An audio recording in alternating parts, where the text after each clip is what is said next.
Yacine Bouzrou ne dédaigne pas les caméras et les micros. En devenant l'avocat de Piotr Pawlanski dans l'affaire Griveaux en 2020, il entre dans la lumière.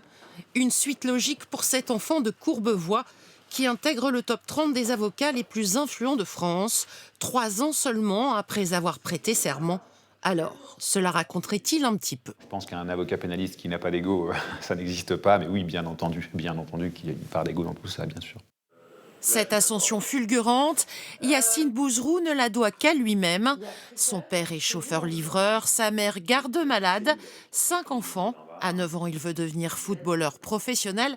Il faut dire que l'école, ce n'est pas son truc. J'avais des facilités scolaires, mais j'étais pas très discipliné, j'étais même pas très intéressé par les cours. Je préférais passer mon temps en dehors de l'école.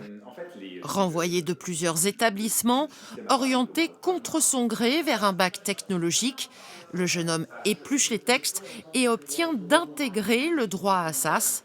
Il prête serment à 28 ans. Le même jour, il ouvre son propre cabinet, du jamais vu et pas n'importe où.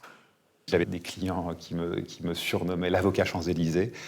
Ça m'a suivi pendant longtemps, donc c'était assez amusant. Et je pense qu'en effet, ça a peut-être contribué à ce que mon nom circule beaucoup en début de carrière. Premier dossier criminel, le procès de Youssouf Fofana et du gang des barbares. Il sera le seul à obtenir des acquittements. Puis viennent Zaya, le tueur de l'Essonne, des affaires de terrorisme. Le bouche à oreille fonctionne bien, mais c'est une bavure policière à Montfermeil en 2008 qui le proclame avocat des libertés. Les forces de l'ordre sont quasiment jamais poursuivies comme des citoyens lambda, parce que la justice, en réalité, utilise certains mécanismes qu'on voit dans tous ces dossiers-là, avec une absence de mise en examen, une absence de procès.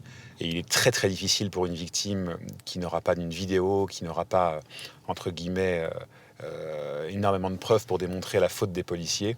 Cette victime-là aura très peu de chances d'obtenir gain de cause devant un tribunal. Depuis 5 ans, son nom est indissociable de celui d'Adama Traoré, mort peu de temps après son interpellation à Beaumont-sur-Oise et dont il représente la famille. Avec 7 victoires sur 10 obtenues pour ses clients, l'ancien bagarreur de la banlieue ouest s'est forgé une nouvelle réputation. L'as de la procédure, le surnom que lui donnent les policiers.